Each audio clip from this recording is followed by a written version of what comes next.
નમસ્કાર દર્શક મિત્રો, આપ જોઈ રહ્યા છો સાઈ ગ્રુપ મીડિયા હાઉસ સંચાલિત ઝટપટ ન્યૂઝ. સુરતની વીર નર્મદ દક્ષિણ ગુજરાત યુનિવર્સિટીમાં સેલ્ફ ફાઇનાન્સ કોર્સમાં ફી વધારાને લઈને ઉગ્ર વિરોધ પ્રદર્શન કરવામાં આવ્યું. ટોટિંગ ફી વધારાને લઈ વિદ્યાર્થીઓમાં રોષ જોવા મળી રહ્યો છે. 20% ફી વધારો કરતા એબીવીપીએ સૂત્રોચ્ચારની સાથે ઉગ્ર વિરોધ નોંધાવ્યો છે. વીસીની ઓફિસ બહાર બેસીને એબીવીપીએ સૂત્રોચ્ચાર કર્યા હતા. વિરોધ પ્રદર્શનને જોતા વીર નર્મદ દક્ષિણ ગુજરાત યુનિવર્સિટીમાં ચુસ્ત પોલીસ બંદોબસ્ત ગોઠવવામાં આવ્યો હતો. સુરતની વીર નર્મદ દક્ષિણ ગુજરાત યુનિવર્સિટીમાં હોબાળો મચ્યો હતો. સેલ્ફ ફાઇનાન્સ કોર્સમાં 20% ફી વધારો કરતા વિદ્યાર્થીઓમાં રોષ જોવા મળ્યો હતો. આ ફી વધારાને લઈને ઉગ્ર વિરોધ પ્રદર્શન કરવામાં આવી રહ્યો છે. ટોટિંગ ફી વધારાને લઈ વિદ્યાર્થીઓ અને માતા પિતામાં ગુસ્સાની સાથે ચિંતાનો માહોલ પણ જોવા મળી રહ્યો છે. આ ફી વધારો પાછો લેવા માટે એબીવીપીએ વાઇસ ચાન્સેલરની ઓફિસ બહાર બેસીને હંગામો કર્યો હતો અને સાથે જ વીસી ઓફિસનો દરવાજો ખોલવાનો પણ પ્રયાસ કર્યો હતો. આ હોબાળાના કારણે અભ્યાસક્રમ પર પણ અસર પડી રહી હોવાનું વિદ્યાર્થીઓએ જણાવ્યું હતું.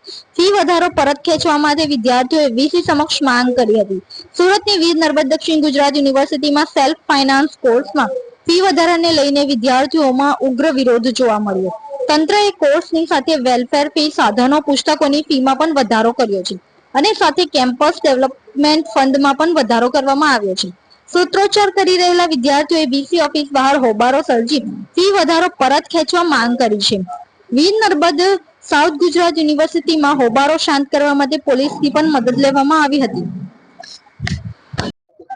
આપનું નામ? નમસ્તે, મારું નામ શુભમસિંહ છે. હું યુનિવર્સિટી અધ્યક્ષ એબીવીપી અધ્યક્ષની જવાબદારી છે મારા પાસે. આજે યુનિવર્સિટીમાં વિરોધ પ્રદર્શન કરવામાં આવેલો તો શું? આ યુનિવર્સિટી પ્રશાસન જે રાતોરાત નિર્ણય લઈ લીધા કે ફીમાં 20% જેટલા વધારા કરી દીધા. માનો બીકોમ પ્લસ એલએલબી ના પહેલા એક સેમેસ્ટરની ફી 25,000 હતા અને અત્યારે યુનિવર્સિટી પ્રશાસન 30,000 કરી દીધા. એમએ ઇન જર્નલિઝમના ફી પહેલા 20,000 હતા એક સેમેસ્ટરની, જે बढ़ાવીને 24,000 કરી દીધા. આપણા યુનિવર્સિટી ટ્રાઇબલ યુનિવર્સિટી છે, અહીંયા ગરીબ ઘરના વિદ્યાર્થીઓ પડે છે, તો આ યુનિવર્સિટી આ નિર્ણય લઈને શું કરવા માંગે છે? કેમ કે વિદ્યાર્થીઓ ભણે નહીં અને પછી પ્રાઇવેટ યુનિવર્સિટીઓમાં જાય. આનાથી તો આ જ લાગે છે કે યુનિવર્સિટી પ્રશાસન વિદ્યાર્થીઓના પ્રાઇવેટ યુનિવર્સિટીમાં મોકલવા માંગે છે. આ યુનિવર્સિટી પ્રશાસનને આ નિર્ણય વાપસ લેવા, જ્યાર સુધી વાપસ નહીં લેશે, અખિલ ભારતીય વિદ્યાર્થી પરિષદ આનો ઉગ્ર વિરોધ કરશે. આજે અમે આવેદન આપીએ છીએ, અગર આ યુનિવર્સિટી પ્રશાસન 48 કલાકમાં અમારા માંગ સ્વીકાર નહીં કરે તો અમે ઉગ્રથી ઉગ્ર આંદોલન કરીએ.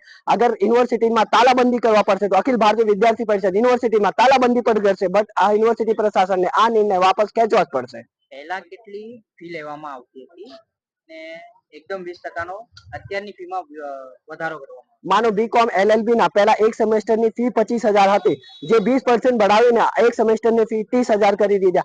માનો એમએ ઇન જર્નલિઝમ ના પહેલા એક સેમેસ્ટરની ફી 20,000 હતી અને જે बढ़ाવીને 24,000 કરી દીધા.